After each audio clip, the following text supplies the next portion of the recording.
संरचना के दूसरे भाग में हम निम्न शिक्षण बिंदुओं पर चर्चा करेंगे। सबसे पहले हम बात करेंगे परमाणु संख्या, उसके बाद द्रव्यमान संख्या, फिर हम समस्थानिक और संभारिक को भी साउदाहरण समझेंगे। उसके बाद हम इलेक्ट्रॉन वितरण की बोरबरी स्कीम को समझेंगे और अंत में हम संयोजकता व संयोजकता इलेक्ट्रॉन के बारे में भी चर्चा करेंगे। तो आइए अध्याय के इस भाग को प्रारंभ करते हैं। परमाणु संख्या, परमाणु संख्या कहें या हम परमाणु क्रमांक, एक ही बात है। इसे हम इंग्लिश में एटॉमिक नंबर कहते हैं और इसे हम कैपिटल Z से निरूपित करते हैं। क्या होता है ये परमाणु संख्या? परमाणु संख्या किसी भी तत्व के नाभिक में उपस्थित प्रोटॉनों की संख्या है। तो वही है इसकी परिभाषा, किसी तत्व के परमाणु के नाभिक में उपस्थित प्रोटॉनों की संख्या को उस तत्व का परमाणु क्रमांक कहते हैं। ये सिद्ध हो चुका है कि ये जो परमाणु क्रमांक है हमारा, ये किसी तत्व का मूल गुण होता है। क्यों? क्योंकि कभी भी दो तत्वों के एक से परमाणु क्रमांक नहीं होते। अगर मैं कहूं कि एक तत्व है और उसका परमाणु क्रमांक 11 है, तो तुरंत उस वक्त आपके माइंड में क्लिक कर जाना चाहिए कि मैडम सोडियम के बारे में बात कर रही है। क्यों? क्योंकि परमाणु क्रमांक 11 किसका होता है? आपका सोडियम का। पिछले अध्याय में हम तत्व और उनके प्रतीक के बारे में पढ़ चुके थे। तो यहाँ मैंने एक वही टेबल दिखाई है डायग्रामेटिकली, जिसमें आपके तत्व दिए गए हैं, उनके नाम, उनके प्रतीक और उनके परमाणु क्रमांक, जो आप सभी को अच्छे से लर्न होने चाहिए। जब हमें परमाणु क्रमांक पता होगा तभी हम उसमें इलेक्ट्रॉन, प्रोटॉन, न्यूट्रॉन की संख्या निकाल सकते हैं और जो हम अभी इसके आगे इलेक्ट्रॉनिक वितरण पढ़ेंगे वो भी हम निकाल सकते हैं। मैं एक बार इसे रीड कर देती हूँ, आपको इसी क्रम में इसको लर्न करना है। तो हम देख लेते हैं तत्व: hydrogen, helium, lithium, beryllium, boron, carbon, nitrogen, oxygen, fluorine, neon, sodium, magnesium, aluminium, silicon, phosphorus, sulphur, chlorine, argon. यहाँ मैंने सिर्फ 18 तत्वों के प्रतीक और उनके क्रमांक दिए हैं, परमाणु क्रमांक। इसके बाद अगर हम देखें तो हमारा पोटेशियम आएगा, उसके बाद calcium, scandium and so on. लेकिन आपको एटलीस्ट 9th क्लास तक ये 18 एलिमेंट्स उनके परमाणु क्रमांक के साथ लर्न होने चाहिए। अब एक और इम्पोर्टेंट बात करें हम, तो हम पिछले अध्याय में इस भाग में पढ़ चुके हैं कि हमारा परमाणु क्या होता है? विद्युत उदासीन होता है। इसका मतलब जितने उसमें प्रोटॉन होंगे उतने ही उसमें क्या होंगे? इलेक्ट्रॉन। तो मैं लिख सकती हूँ Z, यानी कि हमारा जो परमाणु हमारा संख्या है उसको हम लिख सकते हैं क्या? नाभिक में उपस्थित प्रोटॉनों की संख्या। प्रोटॉन मैं लास्ट उसमें बता चुकी हूँ, हम P+ से रिप्रेजेंट करते हैं। जैसा कि हमारा ये क्या है? विद्युत उदासीन। तो Z हमारा और क्या बताएगा? कक्षाओं में उपस्थित इलेक्ट्रॉनों की संख्या। कक्षाओं में उपस्थित इलेक्ट्रॉनों की, E नेगेटिव यानी इलेक्ट्रॉनों की संख्या। तो परमाणु क्रमांक अगर हमें किसी तत्व का पता है तो हमें उससे क्या पता चल जाएगा? उसमें प्रोटॉन की संख्या कितनी है और उसमें इलेक्ट्रॉनों की संख्या कितनी है। अगर मैं यहाँ से मैग्नीशियम ही तत्व ले लूं, परमाणु क्रमांक कितना है उसका? 12। तो उसमें प्रोटॉन की संख्या क्या होगी? 12 और इलेक्ट्रॉन भी कितने होंगे हमारे? 12। अब अगर मैंने कह दिया कि कोई तत्व है जिसमें 13 इलेक्ट्रॉन है, ध्यान से समझिएगा, मैंने कहा कोई तत्व है जिसमें 13 इलेक्ट्रॉन है, 13, तो उसका परमाणु क्रमांक क्या होगा? तो ऑटोमेटिकली परमाणु क्रमांक भी उसका क्या हो गया? 13। मतलब अगर हमें परमाणु क्रमांक पता है तो हम उसे प्रोटॉन की संख्या, इलेक्ट्रॉन की संख्या निकाल सकते हैं, और अगर हमें प्रोटॉन की संख्या पता है तो हम उससे उसका क्या निकाल सकते हैं? परमाणु क्रमांक। हम सभी जानते हैं कि परमाणु का जो संपूर्ण द्रव्यमान होता है वो उसमें उपस्थित उसके प्रोटॉनों और न्यूट्रॉनों के कारण होता है, जो किसमें उपस्थित होते हैं, हमारे नाभिक में। तो द्रव्यमान संख्या और कुछ नहीं, ये हमारी प्रोटॉन और न्यूट्रॉनों की कुल संख्या का योग है। द्रव्यमान संख्या को हम कैपिटल ए से भी निरूपित करते हैं। तो वही लिखा हुआ है यहाँ, किसी तत्व के परमाणु के नाभिक में उपस्थित प्रोटॉनों और न्यूट्रॉनों की कुल संख्या को उस तत्व की द्रव्यमान संख्या कहते हैं। तो द्रव्यमान संख्या बराबर प्रोटॉनों की संख्या प्लस न्यूट्रॉनों की संख्या। प्रोटॉनों की संख्या मैंने P से दिखाई है, न्यूट्रॉनों की संख्या N हम जानते ही है। तो क्या सूत्र बन गया एक तरीके से हमारा, A बराबर P प्लस N। अब हम देख लेते हैं किसी परमाणु को दर्शाने का तरीका क्या होता है। मान लिया हमने, सबसे पहले हम क्या लिखते हैं, उसके तत्व का प्रतीक। क्या लिखते हैं हम, तत्व का प्रतीक। अब उस तत्व के प्रतीक पर हम लोअर साइड में, यहाँ पर हम क्या लिखते हैं, उसका परमाणु क्रमांक। क्या लिखते हैं, उसका परमाणु क्रमांक। और ऊपर हम लिखते हैं, या तो इस साइड भी लिख सकते हैं या इधर भी, द्रव्यमान संख्या। द्रव्यमान संख्या हमने माना किसी तत्व का प्रतीक है, कोई भी XYZ मैंने मान लिया X है। क्या है, X। तो परमाणु क्रमांक को हमने किससे निरूपित किया था, कैपिटल Z से, तो वो यहाँ आएगा। और द्रव्यमान संख्या को हम किससे निरूपित कर रहे हैं, कैपिटल A से। तो यहाँ लिख दें, या हम लिख सकते हैं इस तरीके से, XZ A। एक ही बात है। अब एक अगर हम उदाहरण देखें तो अभी इससे पहले वाली स्लाइड में हमने देखा था, जैसे कि नाइट्रोजन, जिसका परमाणु क्रमांक क्या होता है हमारा, 7। तो नाइट्रोजन का प्रतीक क्या होगा, N, कैपिटल N होता है, हम सभी जानते हैं। तो 7 उसका परमाणु क्रमांक, तो हमने यहाँ लिख दिया। अब इसमें 7 ही हमारे न्यूट्रॉन होते हैं, और द्रव्यमान संख्या क्या है, प्रोटॉन की संख्या प्लस न्यूट्रॉन की संख्या का योग। तो यानी कि इसकी द्रव्यमान संख्या कितनी है, 14। तो यहाँ भी लिख सकते हैं 14, इसको हम इस तरीके से निरूपित करेंगे, या फिर इस तरीके से। दोनों ही ठीक है, किसी बुक्स में ये पैटर्न दिया है, किसी बुक्स में ये। मतलब लोअर साइड पे हम क्या लिखेंगे, आपको पता होना चाहिए, परमाणु क्रमांक, और उसके ऊपर क्या लिखेंगे हम, ऊपर साइड में द्रव्यमान संख्या। अब हम परमाणु क्रमांक और द्रव्यमान संख्या यानी कि मास नंबर से संबंधित कुछ आंकिक उदाहरण देख लेते हैं। सबसे पहला आंकिक उदाहरण है हमारा, एक तत्व का परमाणु क्रमांक 17 तथा द्रव्यमान संख्या 35 है।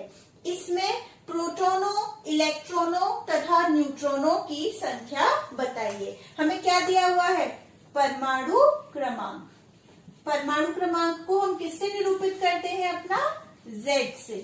परमाणु क्रमांक यानी कि Z बराबर हमें दिया है 17, और क्या दिया है हमें, द्रव्यमान संख्या। द्रव्यमान संख्या हम किससे निरूपित करते हैं, कैपिटल A से, और वो कितनी दी हुई है हमें, 35। अब हमें क्या क्या निकालना है, हमें प्रोटॉनों की संख्या निकालनी है, इलेक्ट्रॉनों की संख्या निकालनी है, और न्यूट्रॉनों की संख्या निकालनी है। अब हम ये जानते हैं कि Z यानी कि परमाणु क्रमांक बराबर हमारे क्या होता है, प्रोटॉनों की संख्या, प्रोटॉनों की संख्या। और जैसा कि हम जानते हैं परमाणु विद्युत उदासीन होता है, तो यही क्या होगी उसमें, इलेक्ट्रॉनों की संख्या। ये मैं आपको बता चुकी हूँ, इलेक्ट्रॉनों की संख्या।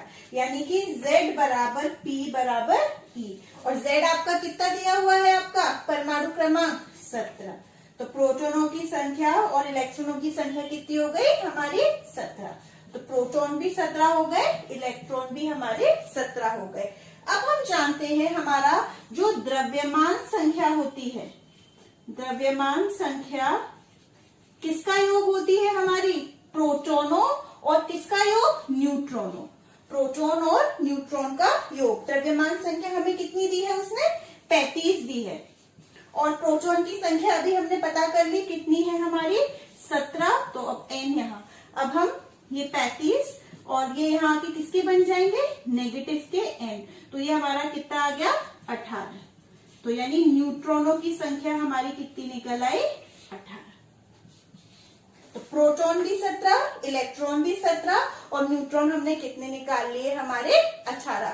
जैसा कि हम जानते हैं कि कभी भी दो तत्वों के एक से परमाणु क्रमांक नहीं हो सकते, पर प्रकृति में एक ही तत्व के कुछ ऐसे परमाणु पाए जाते हैं जिनके परमाणु क्रमांक तो समान होते हैं, लेकिन जो द्रव्यमान संख्या होती है वो अलग अलग। और ऐसे तत्वों को, ऐसी स्पीशीज को हम कहते हैं समस्थानिक, जिसे हम इंग्लिश में कहते हैं आइसोटोप्स। तो इसकी क्या परिभाषा है? एक ही तत्व के वे परमाणु जिनके परमाणु संख्या समान, वेरी इंपॉर्टेंट, परमाणु संख्या यानी कि Z समान, परंतु द्रव्यमान संख्या भिन्न भिन्न हो, समस्थानिक कहलाते हैं। अगर हम उदाहरण की बात करें तो सबसे पहले हम देख लेते हैं हाइड्रोजन के समस्थानिक।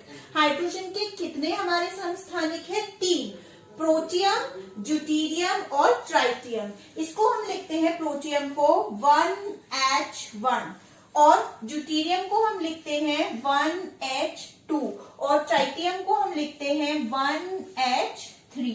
तो आप देख सकते हैं इन तीनों में परमाणु क्रमांक क्या है? समान, 1 1 1। लेकिन जो हमारा द्रव्यमान संख्या है वो अलग, इसमें 1 है, इसमें 2 है और इसमें 3। अगर मैं न्यूट्रॉन की संख्या की बात करूं तो प्रोटियम में न्यूट्रॉन नहीं होते। ड्यूटेरियम में बात करूं तो 2 - 1 न्यूट्रॉन होगा और ट्राइटियम की बात करूं तो 3 - 1 हमारे न्यूट्रॉन कितने हो जाएंगे? 2। नेक्स्ट हम उदाहरण देखते हैं क्लोरीन के समस्थानिक के।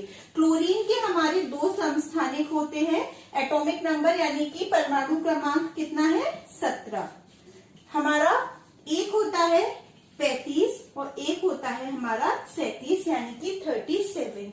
यहाँ से पता चलता है कि प्रकृति में बहुत से जो तत्व हैं उसमें समस्थानिकों का क्या मिलता है? मिश्रण मिलता है। तो अब एक सवाल उठता है कि कौन सा द्रव्यमान लिया जाए क्लोरीन का, 35 वाला या फिर 37 वाला? ऐसी परिस्थिति में हम औसत द्रव्यमान संख्या की गणना करते हैं और ये गणना हम किस उस आधार पर करते हैं कि किस समस्थानिक का कितना प्रतिशत प्रकृति में पाया जाता है। यहाँ पर जो हमारा 35 वाला है इसका लगभग 75% हमारे प्रकृति में पाया जाता है और इसका लगभग 25%। तो हम यहाँ से क्या करते हैं? औसत द्रव्यमान संख्या की गणना करते हैं। हमारा 35 वाला कितना है? 75% और हमारा 37 जब द्रव्यमान संख्या है उसका कितना प्रतिशत पाया जा रहा है? हमारा 25%। जब आप ये कैलकुलेशन करेंगे तो ये लगभग हमारा आता है 35.5 यू आप पढ़ चुके होंगे पिछले अध्याय में, एटॉमिक यूनिट होती है। इस तरीके से हम जो द्रव्यमान संख्या लिखते हैं वो क्या लिखते हैं? क्लोरीन की 35.5। अगर किसी तत्व का समस्थानिक नहीं है तो उसका जो हमारा द्रव्यमान संख्या है वो किसका मतलब मास बता रहा है हमें? प्रोटॉन का और न्यूट्रॉन का। अगर अब हम कार्बन के समस्थानिक देखें तो कार्बन के भी 2 समस्थानिक होते हैं हमारा, एक परमाणु क्रमांक तो 6 है, एक 12 वाला और एक हमारा होता है 14 वाला। अब एक बहुत इंपॉर्टेंट नोट मैंने यहाँ पर लिखा है, समस्थानिकों के रासायनिक गुण समान लेकिन भौतिक गुण अलग अलग होते हैं। उनके जो रासायनिक गुण हैं वो इसलिए समान होते हैं क्योंकि इनमें जो संयोजकता इलेक्ट्रॉन की संख्या होती है वो क्या होती है? समान। अभी हम बात करेंगे संयोजकता इलेक्ट्रॉन क्या होते हैं। समस्थानिक के प्रयोग को देखें तो वो कुछ इस प्रकार है। सबसे पहला प्रयोग है कि कोबाल्ट के समस्थानिक का प्रयोग कैंसर के ट्रीटमेंट में किया जाता है और वो कौन सा समस्थान है? कोबाल्ट 60। तो वही लिखा है, कैंसर के उपचार में कोबाल्ट के एक समस्थानिक का उपयोग होता है। दूसरा प्रयोग घेंगा रोग, जिसे हम इंग्लिश में गॉइटर कहते हैं, घेंगा रोग के उपचार में आयोडीन के समस्थानिक का उपयोग होता है और कौन सा? आयोडीन 131।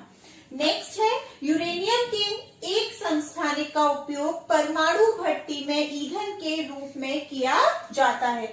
यूरेनियम 235 235 का उपयोग न्यूक्लियर रिएक्टर्स में किया जाता है। अगर और उपयोग देखें तो हमारे जो रक्त का थक्का जम जाता है, ब्लड क्लॉट, उसको ट्रीट करने के लिए सोडियम 24 ये उस समस्थानिक का प्रयोग किया जाता है। ठीक इसी तरह कार्बन का समस्थानिक कार्बन 14 उसका प्रयोग किया जाता है। जो बहुत पुराने ओल्ड आर्टिकल्स होते हैं उनकी एक तरीके से आयु को ज्ञात करने में।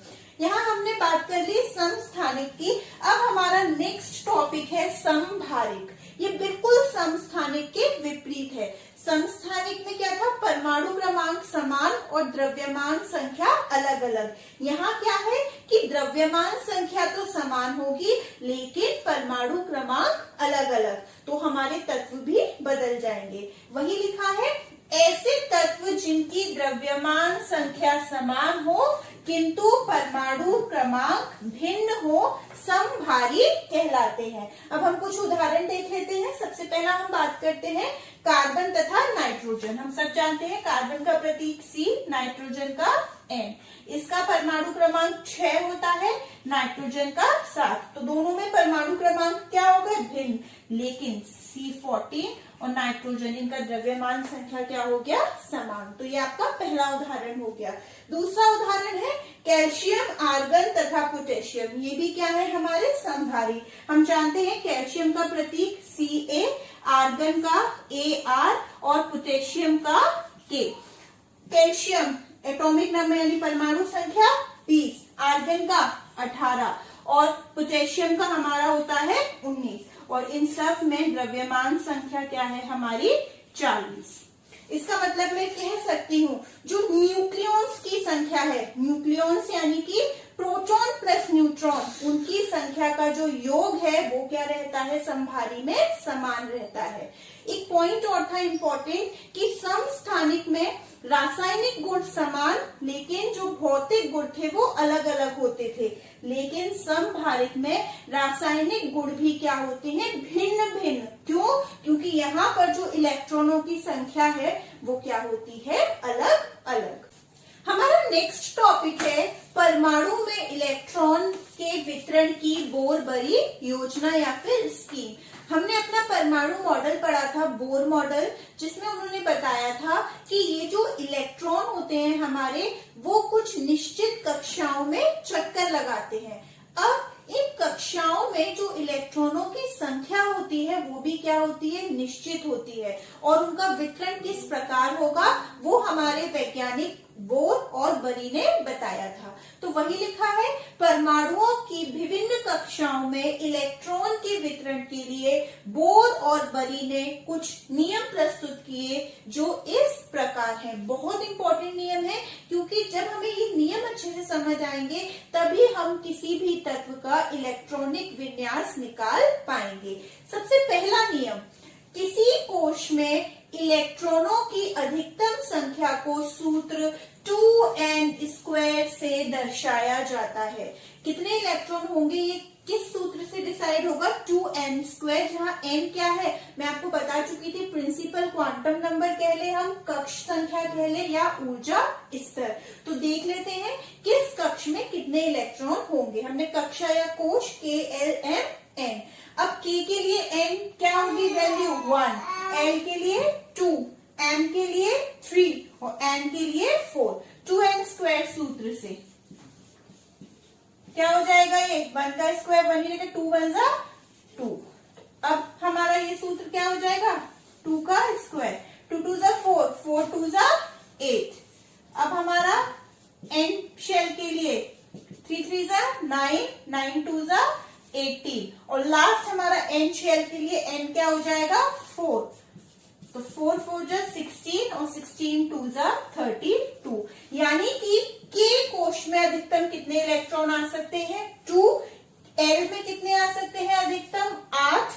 M में 18 और N में हमारे अधिकतम 32 इलेक्ट्रॉन आ सकते हैं। अगर हम इस तरीके से देखें तो ये बीच में उसका क्या है, परमाणु का नाभिक। अगर ये हमारा कौन सा है, K, L, M, N, तो K कक्षा में कितने इलेक्ट्रॉन आएंगे हमारे, 2। L में कितने आएंगे, 8, 1 2 3 4 5 6 7 और 8। इसी तरीके से M में कितने आ जाएंगे हमारे, 18 और तत्व क्या है उस पर निर्भर करेगा। और n में कितने हमारे 32। दूसरा नियम है सबसे बाहरी कोश में इलेक्ट्रॉनों की अधिकतम संख्या 8 हो सकती है। बहुत इंपॉर्टेंट, जो सबसे बाहर वाला कोश होगा उसमें केवल कितने इलेक्ट्रॉन अधिकतम आ सकते हैं 8। आप कहेंगे मैम बाहर m है तो उसमें 18 आ जाएंगे। अभी इसके लिए भी अलग नियम है कि एक साथ वो 18 इलेक्ट्रॉन नहीं आ सकते। कैसे कि सबसे बाहरी कक्ष में कितने इलेक्ट्रॉन अधिकतम रहने चाहिए 8। तीसरा हमारा नियम है कक्ष क्रमानुसार ही भरे जाते हैं। मतलब पहले K भरा जाएगा, फिर L, फिर M और फिर N। ऐसा नहीं है कि पहले हमने L कक्ष में इलेक्ट्रॉन भर दिए, नहीं, क्रम से ही वो भरे जाएंगे। और लास्ट नियम है किसी कक्षा में 8 इलेक्ट्रॉन होने पर नई कक्षा प्रारंभ हो जाती है, चाहे उसकी अधिकतम सीमा कुछ भी हो। जैसा कि मैंने बताया M में हमारे 18 इलेक्ट्रॉन अधिकतम आ सकते हैं, लेकिन हम उनको एक बार में नहीं भर देंगे। आप एकदम कहते हैं मैम इसमें तो पूरे 18 भर देंगे, नहीं, पहले हम केवल अधिकतम कितने भरते हैं 8। उसके बाद फिर हमें बाहरी कक्षा पे जाना पड़ता है, उसमें 8 भर के फिर हम अंदर आते हैं। इलेक्ट्रॉन वितरण के कुछ उदाहरण देखने से पहले हम ये छोटा सा टॉपिक संयोजकता देख लेते हैं, जो बहुत इंपॉर्टेंट है। वैसे हम पिछले अध्याय में इस टॉपिक की बात कर चुके थे। इसका मतलब होता है कि किसी तत्व की दूसरे तत्व के साथ संयुक्त होने की क्षमता। हम सभी जानते हैं कि प्रत्येक परमाणु चाहता है कि उसके बाहरी कोश में कितने इलेक्ट्रॉन रहे 8 इलेक्ट्रॉन। क्यों? क्योंकि ऐसे ही परमाणु को क्या माना जाता है स्टेबल। अब वो 8 इलेक्ट्रॉन करने के लिए या तो इलेक्ट्रॉनों की क्या करता है साझेदारी करता है, या तो लेता है या फिर देता है। तो वो भी क्या कहलाती है उसकी संयोजकता। तो वही परिभाषा लिखी है यहाँ, किसी तत्व के परमाणु द्वारा दिए जाने या फिर लिए जाने या साझेदारी किए जाने वाले इलेक्ट्रॉन की संख्या उस तत्व की संयोजकता कहलाती है। ये अभी मैं बाद में बताऊंगी, पहले देख लेते हैं अब संयोजकता इलेक्ट्रॉन। जो बाहरी कोश में इलेक्ट्रॉनों की संख्या होती है उसी को हम क्या कहते हैं संयोजकता इलेक्ट्रॉन। तो किसी परमाणु की सबसे बाहरी कक्षा में उपस्थित इलेक्ट्रॉनों को संयोजकता इलेक्ट्रॉन कहा जाता है। एक बहुत इंपॉर्टेंट नोट है, यदि किसी तत्व के परमाणु के संयोजकता इलेक्ट्रॉन 1, 2 या 3 है तो उसकी संयोजकता भी क्या होगी 1, 2, 3। और यदि किसी तत्व के बाह्यतम कोश में 4 से 8 इलेक्ट्रॉन है तो उस केस में संयोजकता क्या होगी, उसको हम 8 में से घटा देंगे, 8 माइनस संयोजकता इलेक्ट्रॉन होगी। अब मान के चलिए किसी तत्व में बाहरी कोश में इलेक्ट्रॉनों की संख्या 8 है, तो हम क्या करेंगे 8 माइनस 8, तो इसकी संयोजकता क्या आ गई 0। और ऐसे तत्वों को हम कहते हैं अक्रिय गैस, यानी कि इनर्ट गैस, जिनकी संयोजन करने की क्षमता या संयोजकता कैसी होती है 0। वे रासायनिक रूप से किसी भी अभिक्रिया में भाग नहीं लेती। तो वही यहाँ लिखा है, धातु की संयोजकता क्या हो गई, उसके बाहरी कक्ष में इलेक्ट्रॉनों की संख्या। और अधातु की संयोजकता क्या हो जाएगी, 8 में से उसको हम घटा देंगे, 8 माइनस बाहरी कक्ष में इलेक्ट्रॉन की संख्या। चलो भैया तू हाथ, चलो भैया तू बाहर, तू चल भैया बाहर, चल भैया मेरे छोरा छोरी छोरा छोरी छोरा छोरी चल।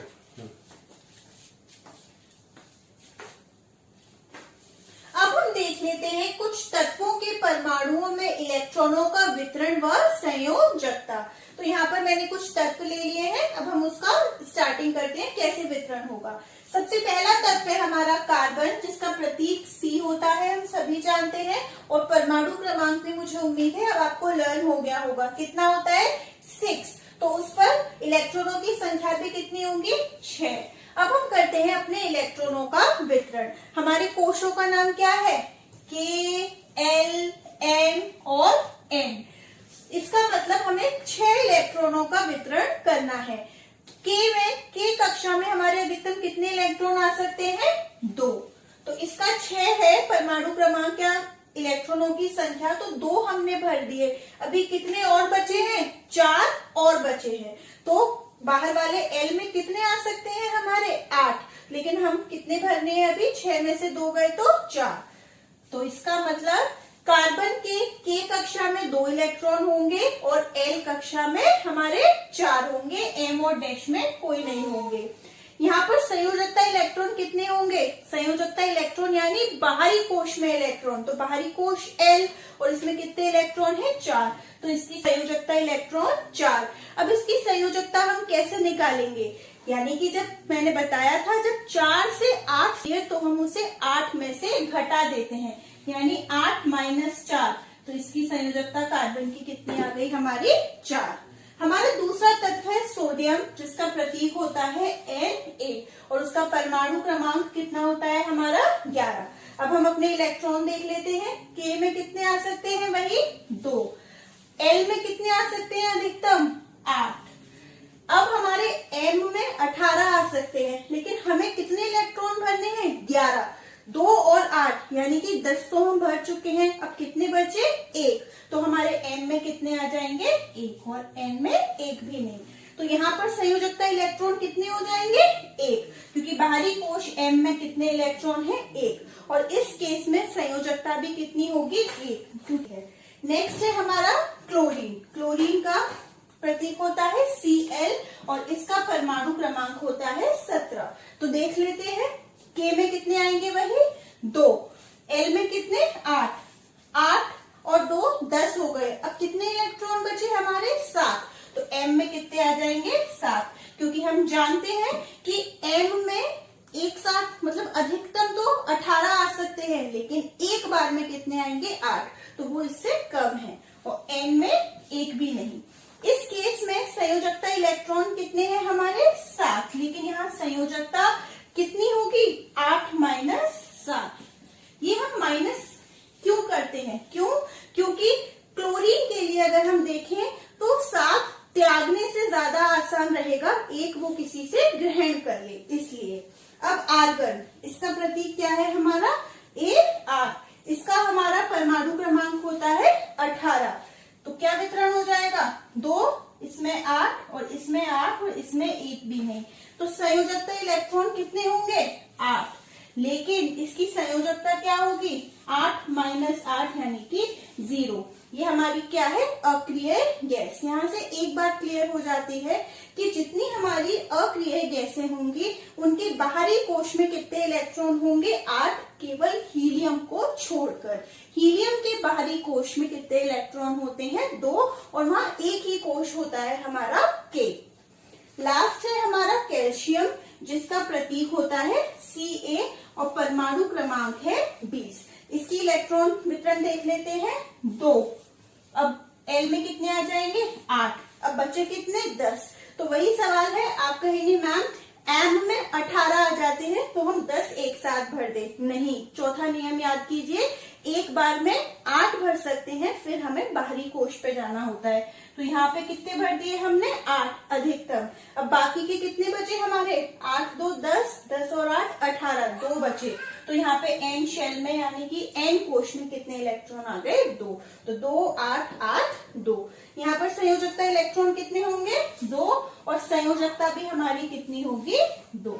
अगर हम इसका डायग्राम बनाना आ जाए कि इलेक्ट्रॉन वितरण का, तो मान के चलिए अगर मैं इसी कार्बन का बना रही हूँ तो बीच में तो हमारा क्या होगा? केंद्रक। ये हमारा K कोश हो गया, ये हमारा L। तो इसमें K में मैं कितने दिखा दूंगी? 2, और L में कितने दिखा दूंगी मैं? 4। इसी तरीके से अगर मैं सोडियम बनाऊं तो वही बीच में हमारा नाभिक, फिर K L, और यहाँ मेरे को M भी बनाना पड़ेगा। इसमें मैं 1 दिखाऊंगी, इसमें 2, और इस वाले में कितने? 8। 1 2 3 4 5 6 7 8। इस तरीके से आप अपने ये इस तरीके का डायग्राम बना सकते हैं। अध्याय के इस भाग की समाप्ति पर आप सभी को गृह कार्य में निम्न प्रश्नों के उत्तर हल करने हैं। सबसे पहला प्रश्न, यूरेनियम, जिसका ये क्या है? परमाणु क्रमांक, और ये क्या दिया हुआ है आपको? द्रव्यमान संख्या। यूरेनियम नाभिक में प्रोटॉनों तथा न्यूट्रॉनों की संख्या ज्ञात कीजिए। दूसरा प्रश्न है सल्फर व मैग्नीशियम की संयोजकता ज्ञात करें। तीसरा समभारिक क्या होते हैं और आखिरी प्रश्न है हाइड्रोजन के कितने समस्थानिक